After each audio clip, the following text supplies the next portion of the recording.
الحمد لله رب العالمين والعاقبة للمتقين ولا عدوان إلا على الظالمين وأشهد أن لا إله إلا الله وحده لا شريك له وأشهد أن سيدنا ومولانا محمدا عبده ورسوله أما بعد. قال النبي عليه الصلاة والسلام: ألا إن في الجسد مضغة إذا صلحت صلح الجسد كله وإذا فسدت فسد الجسد كله ألا وهي القلب، أو كما قال عليه الصلاة والسلام. قابل احترام سامعین، نوجوان دوستوں اور پیارے بچوں، جناب محمد الرسول اللہ صلی اللہ علیہ وسلم کا ایک مبارک فرمان ابھی میں نے آپ حضرات کے سامنے پڑھا ہے. آپ صلی اللہ علیہ وسلم کا مبارک فرمان، یہ مبارک فرمان انفرادی اور اجتماعی اصلاح کی اساس اور بنیاد ہے. یعنی ہم شخصی طور پر اپنے آپ کو سدھارنا چاہتے ہیں، یا ہم یہ چاہتے ہیں کہ اجتماعی طور پر ہم بہتر ہو جائیں، اچھے ہو جائیں، تو اس کا نسخہ اس فرمان نبوی کے اندر موجود ہے. اس فرمان نبوی کی مختصر تشریح سے پہلے ایک بات کا ذکر کر دینا مناسب ہے، وہ یہ کہ جب جناب محمد الرسول اللہ صلی اللہ علیہ وسلم کی بعثت ہوئی، آپ کو اللہ عز و جل نے یہ حکم دیا کہ آپ اپنی نبوت کا اعلان کریں، اور اللہ نے جو علم اور جو حکمت آپ کو عطا فرمایا ہے اس کی نشر و اشاعت کریں، اسے دوسرے تک پہنچائیں. اس وقت جزیرۃ العرب کی جو صورتحال تھی وہ آپ سب جانتے ہیں. ہر طرح کی برائی اور ہر طرح کا گناہ جزیرۃ العرب میں، مکہ مکرمہ اور اس کے اطراف و جوانب کے علاقے میں پایا جاتا تھا. سوچنے اور سمجھنے کی بات یہ ہے کہ آخر وہ کون سا نسخہ کیمیا تھا جس کو استعمال کر کے سید الاولین والآخرین محمد عربی صلی اللہ علیہ وسلم نے صرف 23 سال کی مدت میں، جو کہ ایک مختصر مدت ہے، ایک ایسا انقلاب برپا کر دیا کہ دنیا میں اس کی نظیر نہیں ملتی ہے، تاریخ میں اس کی کوئی مثال نہیں ملتی ہے. اسی نسخہ کو، جس نسخے کو آپ صلی اللہ علیہ وسلم نے استعمال فرمایا، اس حدیث اور اس فرمان کے اندر ذکر کیا ہے، جس کو ابھی میں نے خطبہ میں پڑھا اور جس کی مختصر تشریح میں آپ حضرات کے سامنے پیش کرنے جا رہا ہوں. اللہ کے رسول صلی اللہ علیہ وسلم نے فرمایا کہ انسان کے جسم کے اندر ایک ٹکڑا ہے، جب وہ ٹکڑا ٹھیک رہتا ہے، درست رہتا ہے، تو انسان کا پورا جسم ٹھیک اور درست رہتا ہے. اور جب اس ٹکڑے کے اندر کوئی خرابی آ جاتی ہے، کوئی خلل پیدا ہو جاتا ہے، تو پورا کا پورا جسم انسان کا خراب اور اس کے ہو جاتا ہے اور اس کے اندر خلل پیدا ہو جاتا ہے. پھر آپ صلی اللہ علیہ وسلم نے فرمایا کہ وہ قلب اور دل ہے. میڈیکل سائنس کے اعتبار سے بات کرنے کی یہاں ضرورت نہیں ہے. آپ حضرات جانتے ہیں کہ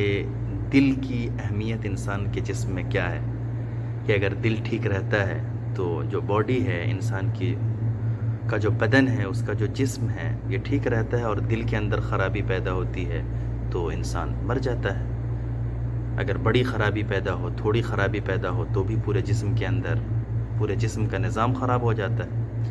لیکن یہاں پر جو ہمیں گفتگو کرنی ہے وہ معنوی اعتبار سے، یعنی آپ صلی اللہ علیہ وسلم نے اس فرمان کے اندر یہ بتایا کہ یہ جو دل ہے، اگر دل اچھا ہو جائے گا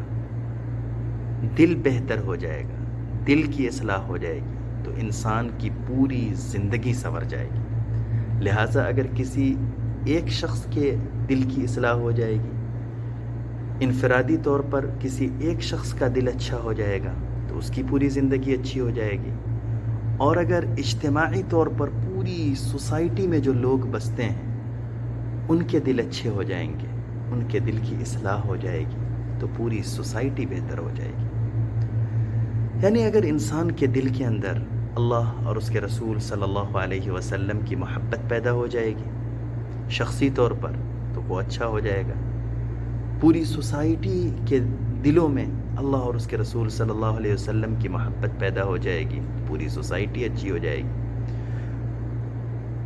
کسی ایک انسان کے اندر یا پورے سماج اور معاشرے میں جو لوگ موجود ہیں ان کے دلوں کے اندر اللہ کا خوف پیدا ہو جائے گا، اللہ کے رسول صلی اللہ علیہ وسلم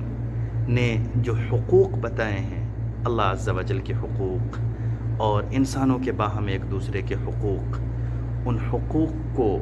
ادا کرنے، ان حقوق کا اہتمام کرنے اور ان حقوق کو پورا کرنے کا جذبہ اگر پیدا ہو جائے گا تو شخص بھی اور پوری کی پوری سوسائٹی اور پورا کا پورا سماج بہتر اور اچھا ہو جائے گا۔ تو گویا کہ آپ صلی اللہ علیہ وسلم نے اس حدیث کے اندر یہ بیان فرما دیا کہ کس طرح کوئی بھی شخص یا کوئی بھی سوسائٹی اور کسی بھی سماج کی اصلاح اور درستگی ہو سکتی ہے۔ آپ چاہے کیسا بھی قانون بنا لیں، کتنا بھی سخت سے سخت قانون ہو، اگر دل کی اصلاح نہیں ہوئی، دل کے اندر اس قانون کا احترام پیدا نہیں ہوا تو اس قانون کے بنانے سے مکمل طور پر اصلاح ممکن نہیں ہے۔ چونکہ اللہ عز و جل نے انسانوں کو عقل دیا ہے، اگر کوئی قانون بنے گا اور دل کے اندر اس قانون کا احترام نہیں ہے تو وہ اپنی عقل کو استعمال کر کے اس طرح سے وہ اس قانون کو توڑے گا کہ ظاہری طور پر اس پر کوئی جرمانہ بھی عائد نہیں ہوگا اور اس قانون کی خلاف ورزی بھی وہ کر لے گا، یا جہاں پر اسے ڈر ہوگا، خوف ہوگا کہ یہاں پر جرمانہ عائد ہو جائے گا وہاں پر وہ قانون کی رعایت کرے گا، لیکن جہاں پر اسے وہ خوف نہیں ہوگا وہاں پر نہیں کرے گا۔ غرض یہ کہ مختصر طور پر یہی کہا جا سکتا ہے کہ شخص کی، سماج کی یا قوم کی اصلاح کے لیے یہ ضروری ہے کہ دل کی اصلاح ہو جائے، دل کے اندر اللہ اور اس کے رسول صلی اللہ علیہ وسلم کی محبت پیدا ہو جائے، دل کے اندر اللہ کا خوف پیدا ہو جائے، دل کے اندر اللہ عز و جل اور جناب محمد الرسول اللہ صلی اللہ علیہ وسلم نے جو ایک دوسرے کے حقوق بیان کیے ہیں سماج میں، معاشرے میں، ان حقوق کو سمجھنے اور ان حقوق کو ادا کرنے کا جذبہ پیدا ہو جائے تو پورا معاشرہ بہتر ہو جائے گا، سدھر جائے گا، ورنہ اور کوئی دوسری صورت معاشرے کی اصلاح کی نہیں ہے۔ اللہ عز و جل ہم لوگوں کو توفیق دے کہ ہم اپنے دلوں کی درستگی اور اصلاح کی کوشش کریں۔ ہر شخص شخصی طور پر اگر یہ کوشش کرے گا تو انشاءاللہ عز و جل پورا کا پورا معاشرہ درست ہو جائے گا۔ وما توفیقی الا باللہ علیہ توکلت و الیہ انیب۔